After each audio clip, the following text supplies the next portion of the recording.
اللہ علیہ وسلم ممبر اقدس پہ تشریف لائے اور یہ شعبان کا آخری دن تھا۔ حضور نے اپنے صحابہ کو قریب بلایا اور ان سے مختصر جو ہے وہ خطاب فرمایا، جس کا مفہوم کچھ یوں ہے کہ اے میرے صحابہ، تم پر ایک عظیم الشان مہینہ سایہ فگن ہوا چاہتا ہے۔ وہ مہینہ جو ہے رمضان کا مہینہ ہے، بڑا ہی بابرکت مہینہ ہے۔ اللہ رب العزت نے رمضان کا روزہ جو ہے مسلمانوں کے اوپر فرض فرمایا ہے، اور اس کی راتوں کا قیام جو ہے وہ ایک نفل عبادت ہے، اور اس کے بے شمار فضائل جو ہے رمضان کے بارے میں ارشاد فرمائے، جس میں یہ بھی ارشاد فرمایا کہ رمضان جو ہے وہ صبر کا مہینہ ہے، اور صبر کا بدلہ جنت کے سوا کچھ بھی نہیں۔ تو حضرات گرامی، یہ عظیم الشان مہینہ ہماری زندگی میں ایک بار پھر سایہ فگن ہو چکا ہے، تو اللہ رب العزت کا اس پر جتنا بھی شکر ادا کیا جائے وہ کم ہے۔ ذرا یاد کیجئے کہ کل ہی یہ پچھلے ایک ہفتے کی 2 واقعات دہرانا چاہوں گا کہ ابھی 2 دن پہلے شیخ الحدیث مفتی سرور صاحب جو ہیں ان کا انتقال ہوا۔ ایک بڑے عالم تھے، اور عربی کی کہاوت ہے موت العالم موت العالم، کہ ایک عالم کی موت جو ہے وہ پورے عالم کی جیسے موت ہے۔ اور اس سے پہلے یاد کیجئے کہ اس ویکینڈ کے اوپر جو نیلم ویلی میں جو حادثہ پیش آیا، کیا ان لوگوں نے بہت سے پلان نہیں بنائے ہوں گے؟ ڈیفینیٹلی وہ یہی سوچ کر گئے ہوں گے کہ رمضان آنے والا ہے، ہم اس سے پہلے اپنی ایکٹیویٹیز کو پلان کر لیں۔ تو اللہ رب العزت نے قرآن کریم میں ارشاد فرمایا کہ میں نے ہر چیز کو جوڑوں میں پیدا کیا، تو اس زندگی کا، اس دنیا کا جوڑا جو ہے وہ موت ہے، جو کہ ہر ذی روح کو آ کر رہنی ہے۔ کون جانے آج آ جائے، کل آ جائے، ابھی آ جائے، صبح آ جائے، شام آ جائے۔ پھر اس کے بعد ذرا یہ بھی یاد کیجئے کہ آج اسی وقت اسی عالم میں لاہور کے ہسپتال کیا خالی پڑے ہوں گے؟ کتنے جو ہیں ہزاروں لاکھوں لوگ جو ہیں وہ اس قابل نہ ہوں گے کہ وہ رمضان کی خوشیوں میں خود کو شریک کر پائیں۔ تو ہم کس بات پہ اللہ کا شکر ادا نہ کریں؟ پہلی چیز کہ اس نے ہمیں زندگی میں ایک بار رمضان پھر نصیب فرمایا کہ ہم جو ہے اس بہاروں والے مہینے کی جو ہے اس میں اپنے اپنے استطاعت کے مطابق نیکیاں سمیٹ لیں اور اپنی نجات کا سامان اکٹھا کریں۔ پھر اس کے بعد اس نے ہمیں عافیت بخشی۔ توفیق کیا چیز ہے؟ توفیق یہی ہے کہ اللہ رب العزت جو ہے کسی بھی نیکی کے لیے آپ کو صحت و سلامتی کے ساتھ، عافیت کے ساتھ موقع فراہم کر دیں، تو اللہ نے ہمیں موقع فراہم کر دیا۔ اب یہ جو ہے ہر انسان نے اپنا جائزہ خود لینا ہے کہ وہ اپنے ایکٹیویٹیز کو کیسے پلان کرتا ہے۔ ذرا یاد کیجئے کہ جب کہیں بھی مدرس ڈے کی سیل لگے، یا اس کے علاوہ پتہ نہیں کون سے فرائیڈے منائے جاتے ہیں، کون سے ایونٹ ہیں جن کے لیے ہم پلان کرتے ہیں کہ فلاں جگہ پر سیل لگے گی تو ہم یہ کریں گے، تو حضرات محترم اللہ رب العزت نے اپنے کرم کی، اپنے جو ہے رحمتوں کی جو ہے وہ برسات شروع کر دی ہے۔ اب ہم نے اپنی جھولیوں کو جو ہے وہ پھیلانا ہے۔ ہمارا مسئلہ یہ ہے کہ ہم نے اپنے جو پیالے ہیں وہ الٹے رکھے ہوئے ہیں۔ یہ دل جو ہے یہ ایک پیالہ ہے، اس کو اگر ہم سیدھا رکھیں گے، اللہ رب العزت کے فرمان کے مطابق جو اپنی زندگیوں کو ڈھالیں گے، تو اس دل کے اندر جو ہے وہ نور آئے گا، اس دل کے اندر جو ہے ایمان آئے گا۔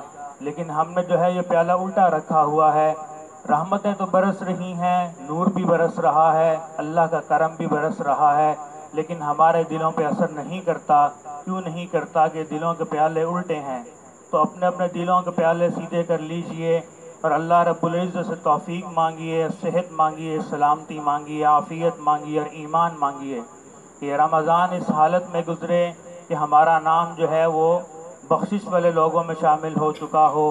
یہ رمضان اس عالم میں گزرے کہ ہمارے پچھلی زندگی جو ہے ہم اس کو ڈیلیٹ کر چکے ہوں، اور ہم نے ایک نیا عہد کر لیا ہو کہ مولا جو ہو چکا سو ہو چکا۔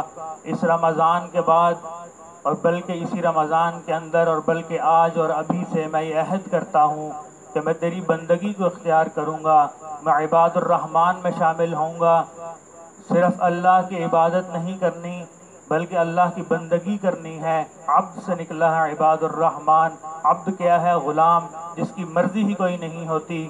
تو ایک مسلمان کی کیا مرضی ہے؟ اس کی کوئی مرضی نہیں۔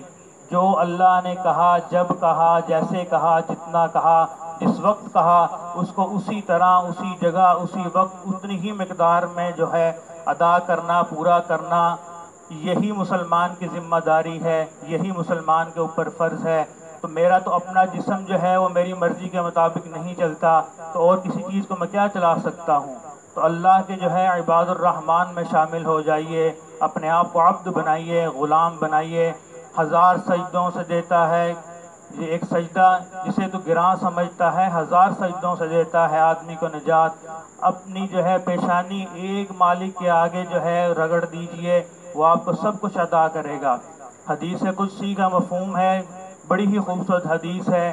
اس میں اللہ کریم نے ارشاد فرمایا کہ جب جب میرا بندہ مجھے پکارتا ہے، جب وہ نماز میں کھڑا ہو کہ الحمدللہ رب العالمین کہتا ہے، لمبی حدیث ہے ہر آیت کے ساتھ، تو اللہ اس کو جواب دیتے ہیں۔ ہم کیا کرتے ہیں کہ ہم نماز میں کھڑے ہوتے ہیں، ایک ہی سانس میں ساری سورہ فاتحہ پڑھ جاتے ہیں، اس کے بعد ایک ہی سانس میں اگلی سورت پڑھ جاتے ہیں، نہ ہمیں پتہ چلتا ہے کہ ہم کیا پڑھ رہے ہیں، نہ اس کو مفہوم سمجھنے کی کوشش کرتے ہیں۔ حالانکہ حدیث قدسی یہ ہے کہ سورہ فاتحہ کی ہر ہر سورت کی جو وہ آیت ہے، اس کے بدلے میں اللہ انسان کو جواب دیا کرتے ہیں۔ ذرا کبھی اس حدیث کو پڑھیے گا تو انسان جو ہے وہ ایک عجیب عالم اس کے اوپر سرشاری کا عالم طاری ہوتا ہے کہ جب میں اپنے مالک کو پکارتا ہوں تو اللہ جو ہے وہ فوراً جواب دیتے ہیں۔ تو یہ رمضان کا مہینہ آ چکا ہے، اپنی ایکٹیویٹیز کو پلان کیجئے، اگر نہیں کر سکے تو ابھی کر لیجئے، 1 2 4 دن لگائیے، اپنی پریورٹیز کو سیٹ کیجئے کہ ہم نے اس رمضان میں کیا کرنا ہے اور کیا نہیں کرنا۔ کرنے کے کام بہت سے ہیں، جیسے مجھ جیسے بگنر جو ہیں، ہم اپنی نمازیں سیدھی کر لیں۔ نماز پڑھنا جو ہے یہ صرف یہی مقصود نہیں ہے، نماز کو قائم کرنا مقصود ہے۔ اس کے بعد جو ہے قرآن سے تعلق جوڑ لیں۔ کسی کا تعلق جو ہے وہ تلاوت تک تھا، کسی کو صحیح پڑھنا نہیں آتا، کسی کو کچھ حفظ نہیں کیا، اور پھر اس کے بعد جو ہے تقریباً سبھی لوگ جو ہم قرآن کو سمجھ نہیں سکتے، اپنی پریورٹیز کو سیٹ کیجئے کہ قرآن کو سمجھنے کی طرف جانا ہے، اس کو صحیح طور پر پڑھنا ہے۔ نمازوں کو درست کیجئے، قرآن سے اپنا تعلق جوڑیے، اس کے بعد جو ہے اللہ کے راستے میں خیرات کیجئے، زکوٰۃ ادا کیجئے، صدقات کیجئے۔ اس کے بعد جو ہے روزہ جو ہے وہ پورے خشوع و خضوع کے ساتھ رکھیے، دل کا بھی روزہ ہو، آنکھوں کا بھی روزہ ہو، کانوں کا بھی روزہ ہو، زبان کا بھی روزہ ہو، حتیٰ خیالات کا بھی روزہ ہو۔